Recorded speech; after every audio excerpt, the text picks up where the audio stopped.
Hello and welcome back. इस वाले video में हम आपको कॉम्प्लेक्स एनालिसिस का क्वेश्चन कराएंगे।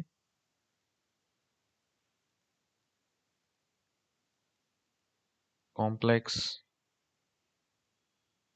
एनालिसिस और ये थोड़ा अलग वैरायटी का प्रॉब्लम है। तो मैं आपको क्वेश्चन लिख देता हूँ, उसके बाद इसमें एक कॉन्सेप्ट बताना आपको ज़रूरी है जो जनरली बहुत लोग उसको स्टडी नहीं करते। So let me do that.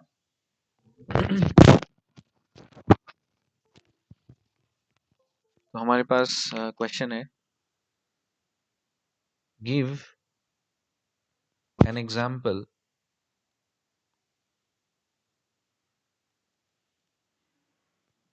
Of a curve which is closed which is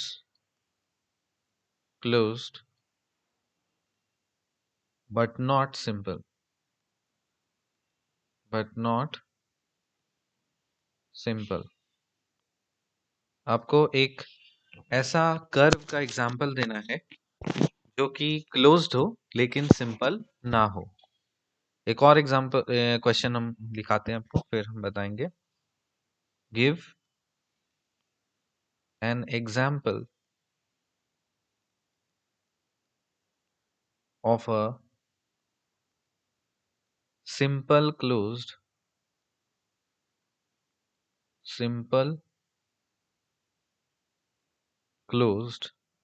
Jordan curve।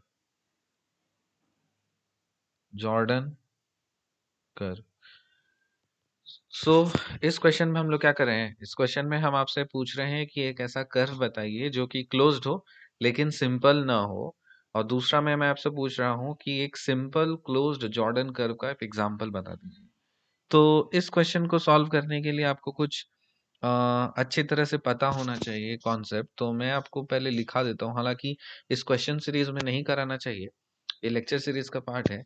लेकिन इस क्वेश्चन की डिमांड ये है कि बहुत सारे ऐसे स्टूडेंट्स होंगे जिनको ये कॉन्सेप्ट पता ही नहीं होगा, तो उनके लिए, क्योंकि वो सिर्फ ये वीडियो देख रहे हैं, पूरा लेक्चर कोर्स तो करेंगे नहीं। और है ना, तो इसलिए सिर्फ वीडियो देखने से उनका फायदा होता है, तो इसीलिए हम थोड़ा सा कॉन्सेप्ट बता देते हैं। तो हम हेडिंग लिखते जाइए, फिर इस पे हम लोग क्वेश्चन को सॉल्व करेंगे। लिखा देते हैं थ्योरी। लिखिए, कर्व्स इन आर्गेंड प्लेन। कर्व्स इन आर्गेंड प्लेन, इसका कुछ थ्योरी पार्ट है, उसको पहले हम लोग अच्छी तरह से समझेंगे, उसके बाद फिर आगे बढ़ेंगे। Alright. So consider a complex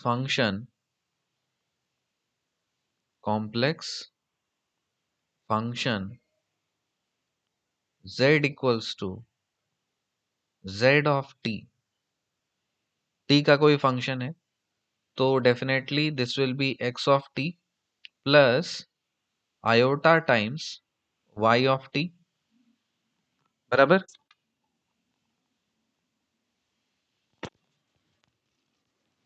ये बात आई समझ में? कॉम्प्लेक्स फंक्शन के बार मेरे बारे में बात हो रही है ना, तो इसमें रियल पार्ट होता है और एक इमेजिनरी पार्ट होता है। हालांकि वो इमेजिनरी वही लैटरल पार्ट होता है, ठीक है। अब यहाँ पे लेकिन t का जो वैल्यू है, ये कहाँ से कहाँ लाई करना चाहिए, मान लेते हैं कुछ भी सम वैल्यूज से हम अल्फा से लेकर के बीटा के बीच में ये t जो वेरिएबल है इसकी वैल्यू लाई कर रही है, defined in a closed interval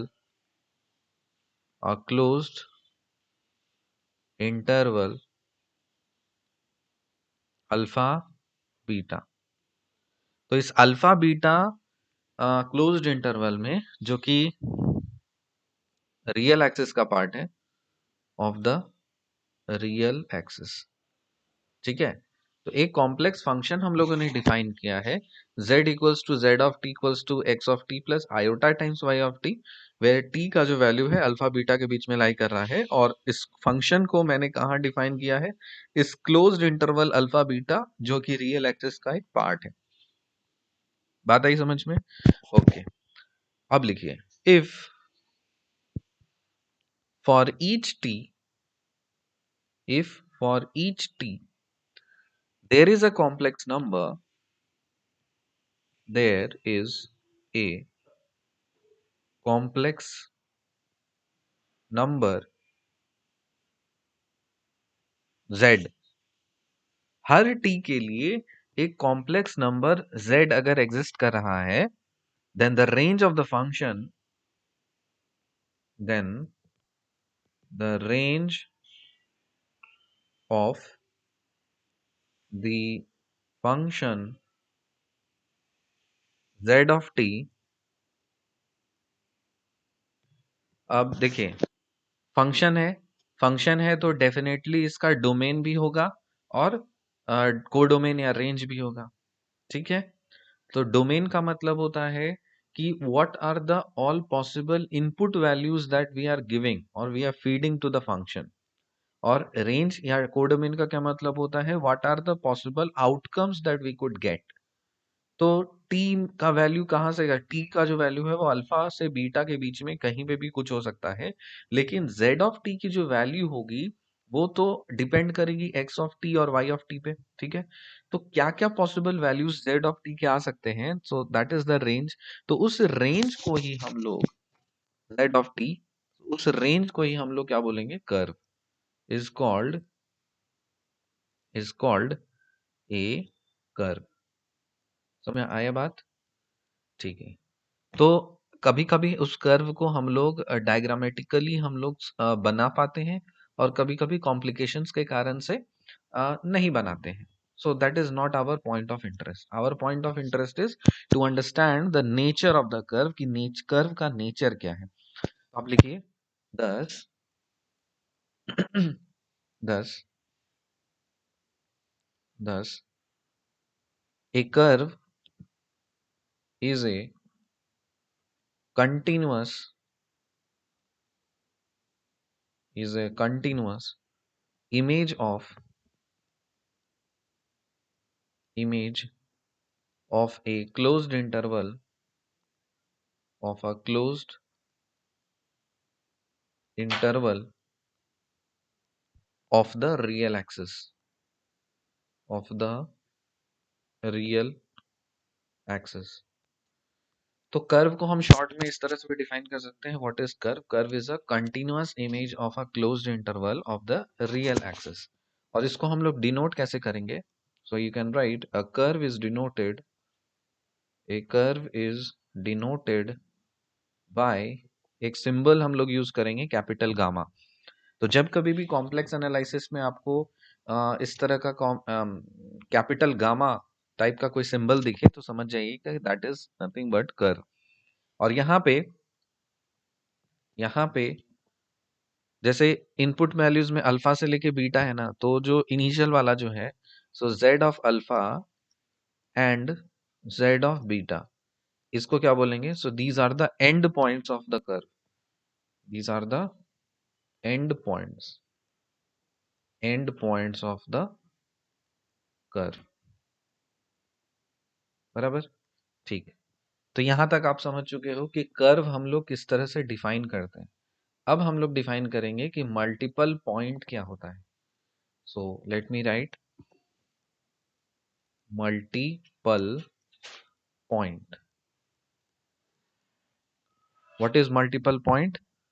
A point z, a point z is called multiple point, is called multiple point of the arc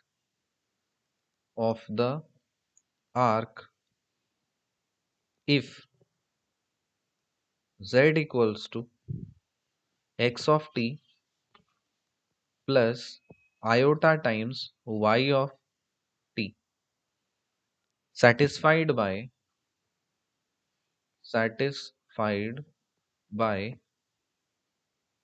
more than one values, more than one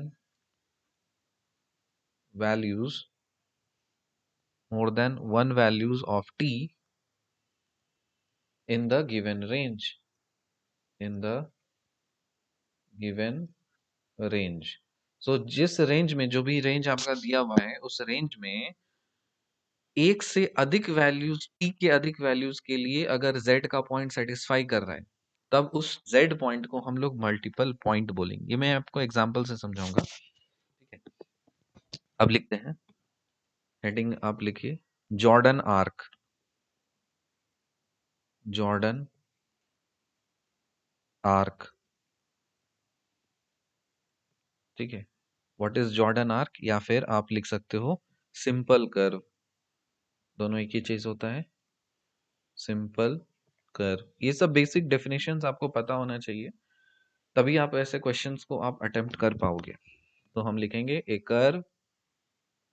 curve जिसको हम लोग capital gamma से represent करते हैं, is called is called is called Jordan arc, is called Jordan arc, और a simple curve, और a simple curve if z equals to z of t, z of t, alpha less than equal to t, less than equal to beta, is 1 1 1 1। मैंने आपको बहुत पहले, जब पुराने course में जब मैं पढ़ा रहा था, तो मैं आपको डिफरेंट टाइप्स ऑफ फंक्शन समझाया था। 1 1, many 1, into, onto, and so on. तो 1 1 का क्या कोड वर्ड था कि there is no extramarital affair. ठीक है ना, मतलब एक के ही पार्टनर रहेंगे। ठीक है, so there is no polygamous thing, there is only monogamous. मतलब एक पार्टनर एक पास इन्वॉल्व रहेगा, एंगेज रहेगा। ठीक है, सो दैट इज 1 1। सो एक कर्व को हम लोग जॉर्डन आर्क या फिर सिंपल कर्व तब बोलेंगे जब z equals to z of t वाला जो फंक्शन है, ये हमारा 1 1 फंक्शन होगा। ठीक है, इसको हम लोग एक तरह से और भी दूसरे तरह से भी हम इसको डिफाइन कर सकते हैं। So let me right this. और दूसरा डेफिनेशन लिखिए, ए continuous arc, A continuous arc, a continuous arc without multiple point, without multiple point, without multiple point। सो एक ऐसा कंटिन्यूअस आर्क जिसपे कोई मल्टीपल पॉइंट्स है ही नहीं। ठीक है, उसको हम लोग क्या बोलेंगे, is called simple arc, is called simple arc. ठीक है, सो दोनों डेफिनेशन हम लोगों ने समझा दिया। अब बात आती है कि what is closed curve. Closed curve को हम कैसे डिफाइन करेंगे। What is closed curve? So if the curve starts, if the curve starts, if the curve starts and ends at the same point, and ends at the same point, मतलब एक ही point पे अगर आपका start हुआ है और उसी point पे आपका कर्व खत्म हुआ है, ठीक है ना, तब उसको हम लोग क्या बोलेंगे, closed curve. then the curve is then the curve is called a closed curve. Then the curve is called a closed curve। ठीक है, अब मैथमेटिकली क्लोज्ड कर्व को हम कैसे डिफाइन करेंगे। मैथमेटिकली हम लोग कैसे, मतलब को जो क्वेश्चन दिया उसको हम कैसे सॉल्व कैसे करेंगे। ठीक है ना, तो आप यहाँ पे लिख सकते हो, mathematically, mathematically, mathematically a curve capital gamma given by z equals to z of t, alpha less than equal to t less than equal to beta is a closed curve, is a closed curve if z of alpha equals to z of beta। बस यही condition है कि जो इसका initial limit था alpha और जो final upper limit था बीटा, तो दोनों को पुट करिए z ऑफ t में। अगर दोनों की वैल्यूज अगर आपको सेम आ जाती है, that is z of alpha equals to z of beta, तभी हम लोग क्या बोलेंगे, उसको क्लोज्ड कर्व बोलेंगे। बराबर, ओके। अब इसी चीज में मैथमेटिकली हम लोग सिंपल कर्व किसको बोलते हैं, उसको हम लोग लिखते हैं। ठीक है, तो let me right this, a closed curve,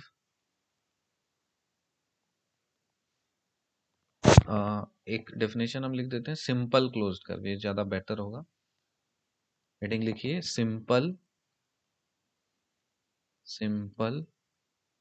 closed curve. Simple closed curve, तो सबसे पहले एक सिंपल क्लोज्ड कर्व डिफाइन करने के लिए तो कर्व तो क्लोज होना चाहिए, और क्लोज्ड कर्व का डेफिनेशन हमने लिख ही दिया है। तो हम लिखेंगे a closed curve, a closed curve gamma given by z equals to z of t, alpha less than equal to t less than equal to beta is called simple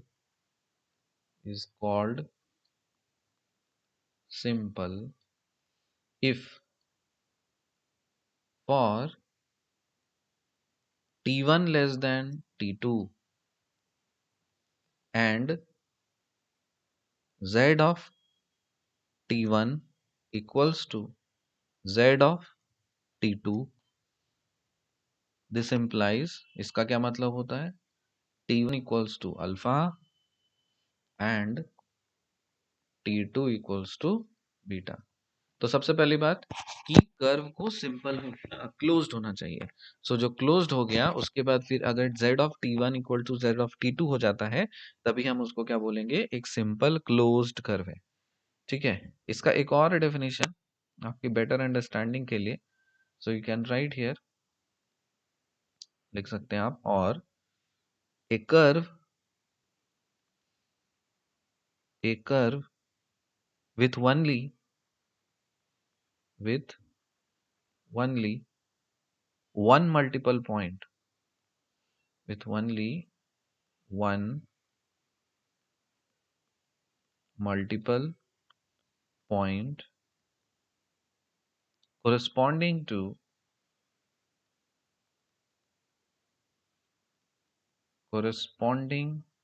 to the two endpoints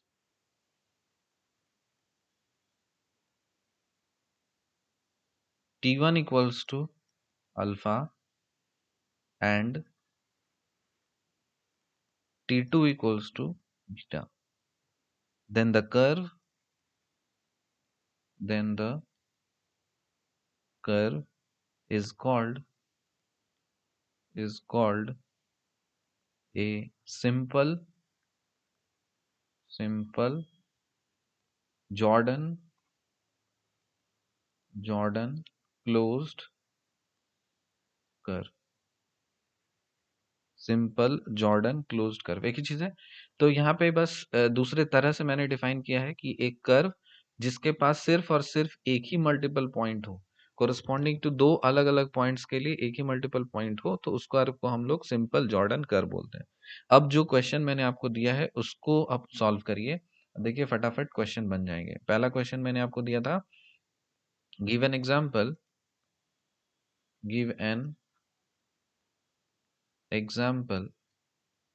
of a curve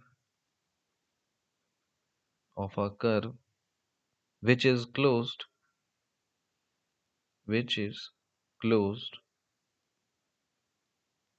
but not simple, but not simple. एक ऐसा curve का example बताइए जो कि closed हो लेकिन simple नहीं हो। ठीक है, सो हमारे पास है, तो हम एक कर्व डिफाइन करते हैं। So let us define a curve capital gamma by z of t equals to t square. ठीक है, और -1 से less than equal to t less than equal to 1 तक इसका रेंज दिया, मतलब t का जो इनपुट वैल्यूज है वो -1 से 1 के बीच में हो सकता है। अब यहाँ पे हम चेक करते हैं, तो हियर पहले आप देखिए अल्फा बीटा आपको पता चल गया, अल्फा है -1, बीटा है 1, तो z ऑफ t पता चल गया। सो z ऑफ -1 फाइंड करो तो क्या आएगा, z ऑफ -1, सो -1 का स्क्वायर करोगे तो 1 आएगा। ठीक है, उसी तरह से z ऑफ 1 फाइंड करिए, सो 1 का स्क्वायर करिएगा तो 1 आएगा। तो इससे क्या पता चला, so this implies z of alpha equal to z of beta, बराबर है ना। So z of -1 is equal to z of 1। तो इससे क्या पता चल गया कि ये क्लोज्ड है कि नहीं है, definitely it is closed. So gamma is close. तो इतना पता चल गया कि ये वाला जो कर्व है ये तो एक क्लोज्ड कर्व है, इसमें तो कोई बात ही नहीं है। ठीक है, अब एक ऐसा इसी चीज को अब दिखाना है कि ये सिंपल नहीं है, सिंपल नहीं है। तो उसके लिए हम लोग क्या करेंगे, सिंस देखिए कोई भी इस रेंज में कोई भी दो वैल्यूज ले लीजिए, जैसे मान लेते हैं यहाँ पे आपका क्या था, -1 से 1 के बीच में था, तो हम कोई भी दो वैल्यूज ले लेते हैं, -12 -1/2। ठीक है, और इधर हम 1/2 ले लेते हैं, कुछ भी दो वैल्यूज ले लिए, इसको T1 T2 जैसे भी कंसिडर करना है आप कर सकते हो। तो हमें ये पता है कि -1/2 इज लेस देन 1/2 है कि नहीं, एंड z ऑफ -1/2 निकालो, z ऑफ -1/2 क्या निकालोगे, तो -1/2 का होल स्क्वायर होगा, एंड दिस इज 1/4 आ गया।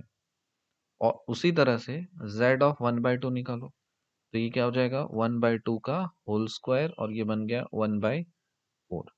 तो इससे क्या पता चला, z ऑफ -1/2 बराबर आ गया z ऑफ 1/2। इसका मतलब क्या है, जो गामा है उसका एक से अधिक मल्टीपल पॉइंट हो रहे हैं, तो डबल पॉइंट हो रहा है कि नहीं। सो आप लिख सकते हो ये सिंस, इसलिए ये हो रहा है therefore gamma has more than one multiple point, one multiple point, जिसको कितना है, एक से अधिक मल्टीपल पॉइंट, मतलब यहाँ पे डबल पॉइंट आ गया है ना। So you can write here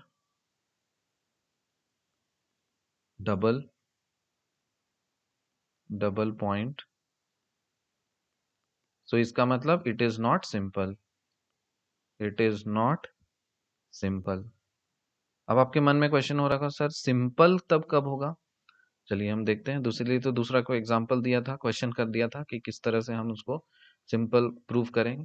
तो सेकंड क्वेश्चन में आपको दिया था, give an example, give an example of a simple closed Jordan curve, simple closed Jordan curve. तो इसको हम लोग सॉल्व करेंगे। Define a curve capital gamma by z of t equals to cos of t plus iota times sine of t। और इसमें t की जो value है वो 0 से लेकर के सपोज हम 2 पाई तक इसको रेंज कराते हैं। ठीक है, तो यहाँ से आपको साफ दिख रहा है, so you can write clearly there is only one multiple point